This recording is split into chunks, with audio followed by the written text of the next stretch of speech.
Hi viewers, I am Dr. Kola. In this session, today I am trying to clarify some doubts. చాలా మంది విద్యార్థులు call చేసి కొన్ని అనుమానాలు వ్యక్తపరిచారు. వారి కోసం ఈ సెషన్ చేయడం జరుగుతుంది. ముఖ్యంగా మరి ఎన్ని మీడియంలో అవైలబుల్ ఉంటుంది అని కూడా అడుగుతున్నారు. మనకు ఫర్ ఎగ్జాంపుల్ క్లారిఫికేషన్స్లో ఫస్ట్ మనం ఏం చూస్తామంటే the question paper is available in English and Hindi రెండు మీడియాల్లో అవైలబుల్ ఉంది. ఓకే, 2 మీడియంస్లో it is available for examination and it is paper pen test. Okay, paper pen test అంటే మనం చూసినట్టయితే మామూలుగా టెట్ కంప్యూటర్ బేస్డ్ టెస్ట్ అవుతుంది. దాంతో ఏమవుతుందంటే ఒకరోజు మనం రాసిన రోజు కొద్దిగా ఈజీగా రావడం, ఇంకో రోజు కొద్దిగా టఫ్గా రావడం జరుగుతుంది. ఓకే, బట్ టెట్లో ఒక వ్యవస్థ ఏముందంటే అందరిని సమానంగా చేయడానికి నార్మలైజేషన్ ఉంది. కానీ మనం తీసుకున్నట్టయితే CTET paper based test, paper pen test ఉంటుంది. కాబట్టి 2 మీడియంస్ ఉంటాయి పేపర్ టెస్ట్. ఇక్కడ కొందరు కన్ఫ్యూజ్ ఏమవుతున్నారంటే సార్ అక్కడ అన్ని లాంగ్వేజెస్ అవైలబుల్ ఉన్నాయంటే ముఖ్యంగా మనం తీసుకున్నట్టయితే టెట్ కానీ సీటెట్లో కానీ చూసినట్టయితే 2 లాంగ్వేజెస్ ఉంటాయి. ఒకటి కామన్గా ఇంగ్లీష్ ఉంటుంది, రైట్? ఒకటి ఇంగ్లీష్ ఉంటుంది. సెకండ్ వచ్చేసి తెలుగు తీసుకుంటాం తెలంగాణలో అయితే. మనకు సీటెట్లో చూసినట్టయితే 20 లాంగ్వేజెస్ అవైలబుల్ ఉన్నాయి. ఫర్ ఎగ్జాంపుల్ ఎవరైనా విద్యార్థి హిందీలో నిష్ణాతుడైతే ఇంగ్లీష్ ప్లస్ తెలుగు తీసుకోవచ్చు. లాంగ్వేజ్ 1, లాంగ్వేజ్ 2 ఉంటుంది. సో ఇది 20 ఇండియన్ లాంగ్వేజెస్ అవైలబుల్ ఉన్నాయి. So don't get confuse that question paper will be available in this many languages. So మనం చూసినట్టయితే ఇంగ్లీష్, హిందీలో అవైలబుల్ ఉంటుంది. అదేవిధంగా మనం చూసినట్టయితే క్వాలిఫైయింగ్ గురించి కూడా కొన్ని డౌట్స్ వస్తున్నాయి. మనం సీటెట్లో చూసినట్టయితే జనరల్ కేటగిరీ 90 మార్క్స్ క్వాలిఫైయింగ్ 150కి. అదేవిధంగా OBC and other categories 82 marks. దీని పట్ల కూడా సంశయం ఏర్పడుతుంది. సార్ మరి మేము సీటెట్లో క్వాలిఫై కాలేదు కదా, టెట్కు ఈక్వల్ అవుతుందా అని. CTET and TET are equal. ఒకవేళ మనం టెట్ క్వాలిఫై కాకుండా సీటెట్లో క్వాలిఫై అయినా, సీటెట్లో క్వాలిఫై కాకుండా టెట్లో క్వాలిఫై అయినా మనకు రాష్ట్ర ప్రభుత్వం ఏదైతే టీఆర్టీ నిర్వహిస్తుందో అందులో ఉపయోగపడుతుంది. మనం తీసుకున్నట్టయితే టెట్ తెలంగాణ నిర్వహించే టెట్లో జనరల్ కేటగిరీకి వచ్చేసి 90 మార్కులు, బీసీకి వచ్చేసి 75, ఎస్సీ ఎస్టీకి వచ్చి 60. సో చాలాసార్లు డిఎస్సి టీఆర్టీ ఎగ్జామ్ రాసి టీచర్లో జాయిన్ అయిన తర్వాత అభ్యర్థులు ముఖ్యంగా ఒకరి మీద ఒకరు కంప్లైంట్ చేసుకుంటారు. సార్ ఒక అభ్యర్థి సీటెట్ ద్వారా అప్లై చేస్తాడు, టెట్ రాయలేదు సార్, వారికి మరి 82 మార్క్స్ లేవు, మరి 82 మార్క్స్ బీసీలో ఉంది కదా, మరి సీటెట్ క్వాలిఫై కాలేదు కదా అంటే అది కాదండి. మీరు సీటెట్లో కూడా 75 తెచ్చుకుంటే you are eligible for TRT. Or SC ST సీటెట్లో 60 తెచ్చుకున్న ఎలిజిబుల్.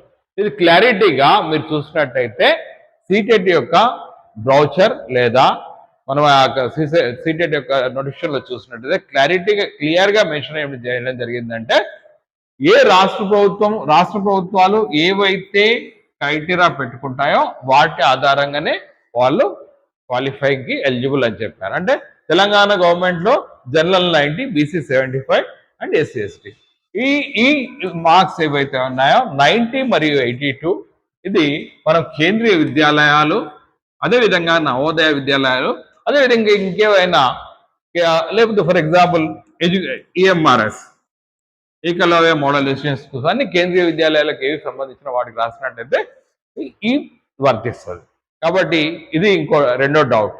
సో చాలా మందికి సంశయం ఉంది, దాని మీద మనం అవగాహన కల్పించడానికి ప్రయత్నం చేశాం. అయితే ముఖ్యంగా తెలంగాణ విద్యార్థులు సెంట్రల్ గవర్నమెంట్ నుంచి వచ్చిన నోటిఫికేషన్స్ చాలా మట్టుకి అప్లై చేయట్లేదు. ఈ మధ్యలో ఏకలవ్య మోడల్ స్కూల్స్ యొక్క నోటిఫికేషన్ రావడం జరిగింది. చాలా మంది మరి అప్లై చేస్తే జాబ్స్ ఎక్కడ ఉంటాయి అని చాలామంది అప్లై చేయలేదు. కానీ సీటెట్ ఒకవేళ ఇంగ్లీష్ హిందీలో ఉన్నా కూడా మీరు అప్లై చేయండి. ఇది ఒక ప్రాక్టీస్ టెస్ట్ అవుతుంది. డోంట్ వరీ దాట్ ఇది ఇంగ్లీష్లో ఉంటుంది కాబట్టి మనం చేయలేమని చెప్పి. కొద్దిగా టర్మినాలజీ అక్కడక్కడ తేడా ఉంటుంది కాబట్టి తెలుగు మీడియం అభ్యర్థులకు కూడా టెట్ రాసే అభ్యర్థులు ప్రతి ఒక్కరు కూడా సీటెట్ రాయండి. ఎందుకంటే ఇది ప్రాక్టీస్ టెస్ట్ అవుతుంది. మనం తీసుకున్నట్టయితే పేపర్ 1లో మనకున్న 5 సబ్జెక్టులు 5 విషయాలు ఏవైతే ఉంటున్నాయో చైల్డ్ పెడగాలజీ,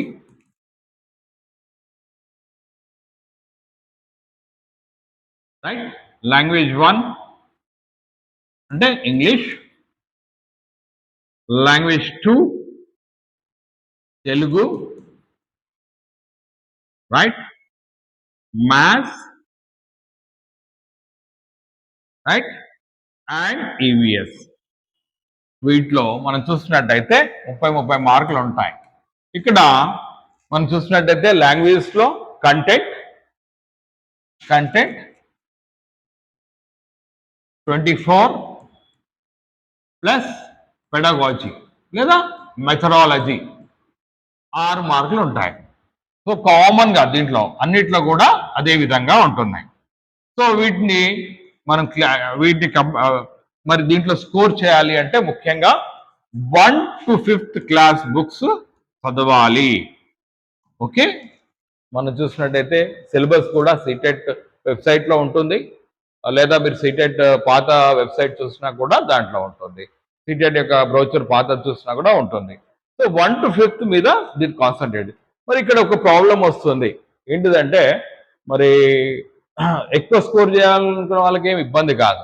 ఫర్ ఎగ్జాంపుల్ ఒక కేటగిరీలో మనం ఏమంటున్నాం 60 మార్క్స్ అంటున్నాం. 60 మార్క్స్ రావాలి ఒక కేటగిరీలో అంటే కొందరికి మరి 60 రావాలి, కొందరికి 75 రావాలి, మరి కొందరికి 90 రావాలి. సో ఇక్కడ ఒక ప్రాబ్లం వస్తుంది ఏంటంటే లాంగ్వేజ్ 1 లాంగ్వేజ్ 2 కామన్గా అందరికీ వస్తాయి, లేకపోతే చైల్డ్ పెడగాలజీ అయితే కామన్ సబ్జెక్ట్ ప్రతి ఒక్కరు కూడా నేర్చుకోవాల్సిన అవసరం ఉంటుంది. ఎందుకంటే ప్రతిసారి కూడా టీఆర్టీలో కావచ్చు, టెట్లో కావచ్చు, సీటెట్లో ఉంటుంది. కానీ ఇక్కడ వచ్చేసి మ్యాథ్స్ వచ్చిన వాళ్ళకి ఈవీఎస్ వచ్చిన వాళ్ళకి మ్యాథ్స్ రాదు. మనం ఏం చేస్తామంటే మరి 60 మార్క్స్ స్కోర్ చేయాలంటే మనం language 1 language 2 plus child pedagogy, లేకపోతే language 1 language 2 plus EVS. Mathematics వచ్చిన వాళ్ళు ఏం చేయాలి, language 1 language 2 plus maths cover చేసినట్టయితే ఆటోమేటికలీ 60 to 75 మార్క్స్ వస్తాయి. ఓకే, ఈవీఎస్ మీద పట్టున్న వాళ్ళు language 1 language 2 EVS plus child pedagogy. Okay, ఏ విధంగా అంటే ఫర్ ఎగ్జాంపుల్ మ్యాథమెటిక్స్ స్టూడెంట్స్ ఉన్నారు, వీరు 30 మార్క్స్లో దాదాపు 25 మార్క్స్ వరకు స్కోర్ చేస్తారు. సో వీళ్ళు ఏం చేయాలంటే మరి లాంగ్వేజ్ 1 లాంగ్వేజ్ 2 అదేవిధంగా మ్యాథ్స్ అండ్ చైల్డ్ పెడగాలజీ ఈ 4 మీద కాన్సన్ట్రేట్ చేసినట్టయితే వాళ్ళకి కావాల్సిన క్వాలిఫై మార్క్స్ వచ్చేస్తాయి.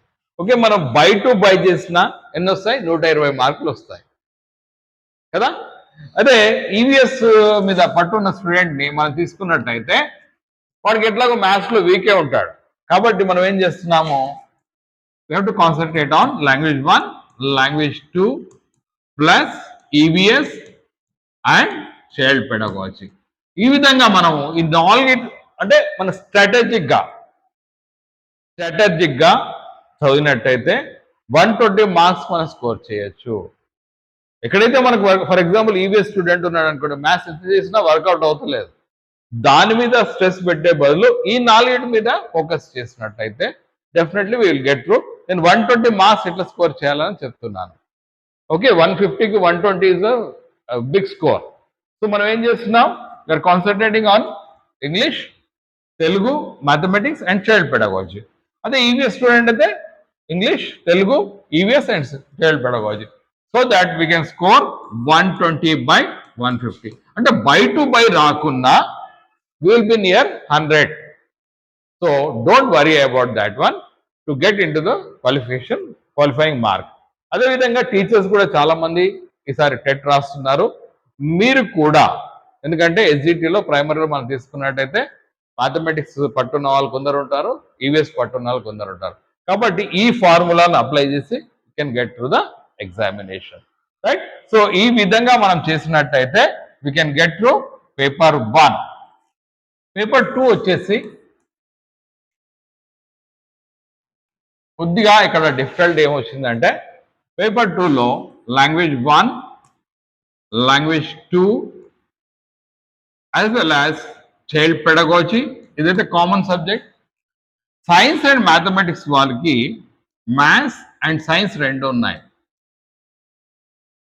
అదే సోషల్ స్టడీస్ వాళ్ళకి వచ్చేసి language 1, language 2, child pedagogy as well as social studies or social science with object. మరి దీంట్లో కూడా మనం స్కోర్ చేయాలంటే పెద్ద ప్రాబ్లం వచ్చేసి everyone has a fear that how science student will be writing mathematics and how mathematics student will be coping with science. So మనం ఏం చేస్తాము, ఈ మూడిటి మీద కాన్సన్ట్రేట్ చేస్తూ ఇక్కడ సైన్స్ మీద కాన్సన్ట్రేట్ చేస్తాము, ఎవరు సైన్స్ విద్యార్థులు అయితే. So 30, 30, 30, okay. ప్లస్ ఇక్కడ వచ్చేసి సైన్స్లో సో ఇక్కడ వచ్చేసి ఈ మ్యాథ్స్ యొక్క భయాన్ని మనం వదిలించుకోవాలంటే మనం ఈ 3 సెక్టార్లో ఈ 3 సెక్షన్లో 90 స్కోర్ చేసిన ఇందులో వచ్చేసి 30, 30 ఉన్నాయి కదా, ఈ 30ని మనం స్పెసిఫిక్గా వర్కౌట్ చేసినట్టయితే 30, 30, 30 ప్లస్ 30 120 అవుతుంది, రైట్. ఒకవేళ మ్యాథమెటిక్స్ స్టూడెంట్ ఉన్నారనుకోండి, ఈ 3 కాన్సన్ట్రేట్ చేస్తూ language 1, language 2, child pedagogy and maths 30 score చేస్తున్నారు అనుకోండి, you can score 120. So I don't say that you will be scoring by 120 by 150, but there is a chance of getting about 100 marks. So what I say is that if you focus strategically, మనం ఈ విధంగా prepare అయినట్టు we can get through the examination. అదే మన social స్టడీస్కి వచ్చినాక ఇక్కడ ఏం problem లేదు, ఎందుకంటే they are writing their own subject.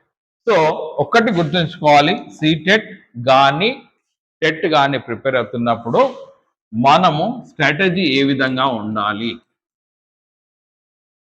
First ఏంటిదంటే ఫోకస్డ్గా ఏదైతే చదువుతున్నామో ఫోకస్డ్గా చదవాలి. అదేవిధంగా ప్రీవియస్ క్వశ్చన్